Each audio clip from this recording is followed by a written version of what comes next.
Hi, Build Space. My name is Clayton. This is week 2, so it's time to show you my toy version of Pavlov 3D. So what we're looking at now is an export model. This is a local paradigm Python software. My goal with Build Space is to turn this into a web app so that other people can use it. Now, what would people use it for? Let's say you have a whole bunch of CSV files like this. What is a CSV file? Well, oftentimes it's lists of numbers like this in columns.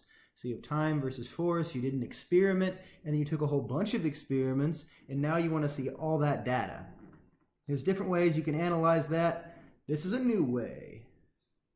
So you can create these 3D point cloud FBX models. We also can convert to GLB.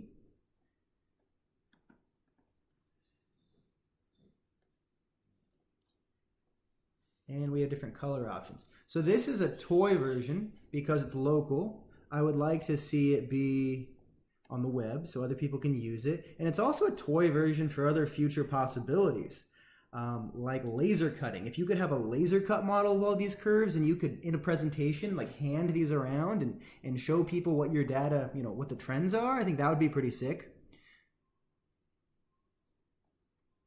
So this is an export model. This is not the software itself. The software itself is kind of complex. I've been working on it for a long time. But I do have a basic command line interface.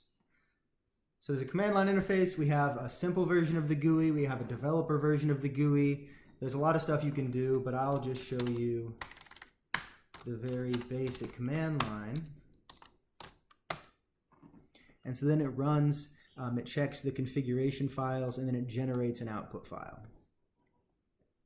So another part of my toy version this week is my website. I have a very simple website. This is single HTML. I just use Cloudflare pages. Chucked this up there, wrote this on my phone, put in all the links by hand. I'm not a web developer. I've never made a website before. So this is my first time doing that, and hopefully I can begin to bridge the gap between having this local Python software and then bridge the gap to being able to put it up as a web app. Thank you for your time, guys. Thanks for watching.